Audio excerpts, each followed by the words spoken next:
ఇంకోటి మనకి పూర్వం నుంచి ఇప్పుడు వరకు ఉన్న కల్చర్ చూస్తే మన అమ్మమ్మల కాలంలో బియ్యాన్ని ఎసరుపెట్టి వండేవాళ్ళు. అవును. ఇప్పుడు ఎసరుపెట్టి వండే కల్చరు మర్చిపోయారు. మర్చిపోవడం అనేది అంటే ఒక ఫెసిలిటీ, ఒక త్వరగా అవుతాం. ఒక కుక్కర్‌లో పప్పు, అన్నం కలిపి ఒకసారే వండితే త్వరగా అవుతుంది, సమయం కలిసొస్తుంది.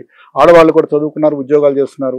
సో, ఇట్లా సమయం తక్కువైంది, వాళ్ళు ఆఫీసులకెళ్ళాలి అన్న కోణంలో చూసినప్పుడు, ఈ వండుకునే దానికి సమయం లేక తెలిసో తెలియకో కుక్కర్ అనేది వచ్చింది. అది ఒక జనరేషన్, 2 జనరేషన్ దాటేసరికి ఎసరు పెడతాం అనేది మర్చిపోయారు. సో, పూర్వము మన వాళ్ళు ఇత్తడి గిన్నె, మట్టి గిన్నె కుదరకపోతే ఇత్తడి గిన్నెలో అయినా ఎసరు పెట్టుకొని ఈ బియ్యాన్ని అందులో వండుకొని దాన్ని తింటే ఎక్కువ ఫలితం ఉంటుంది, ఉపయోగపడుతుంది.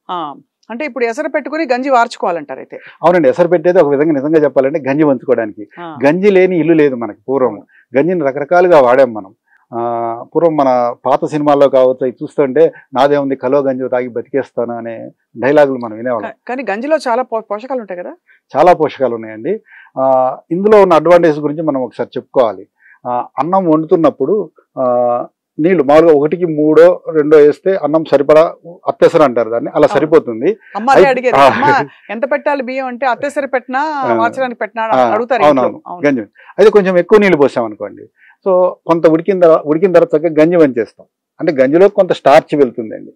ఈ స్టార్చ్ కొంత తీసేయడం వల్ల క్యాలరీస్ తగ్గుతాయి కదండి. ఫస్ట్ ఆఫ్ ఆల్ తినే దాంట్లో అంటే మనం కొంచెం ఆవకాయతో తిన్నాం అనుకోండి, ఎక్కువ అన్నం తిన్నాం అనుకోండి, క్యాలరీస్ ఇంటేక్ అయితే కొంత తగ్గుతుంది కదండి గంజి తీయడం వల్ల, ఒక అడ్వాంటేజ్.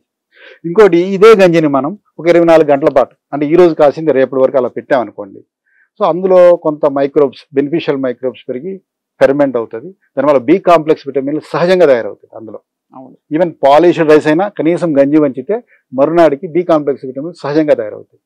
అంతేకాకుండా మన పెద్ద పేగుల్లో సూక్ష్మజీవులు ఉన్నాయి, వాటిని బతికించడానికి కావాల్సిన స్టార్చ్ కావచ్చు, ఆ న్యూట్రిషన్ కావచ్చు ఇందులో వస్తుంది. సో వాటిని బతకనిస్తే అవి మనల్ని బాగా బతకనిస్తాయి, అంటే ఆరోగ్యంగా ఉంచుతాయి. నియంతృత్వంతో ప్రజా ఉద్యమాలను ఆపగలరా? బెదిరింపులతో ప్రజా గొంతుకును నొక్కగలరా?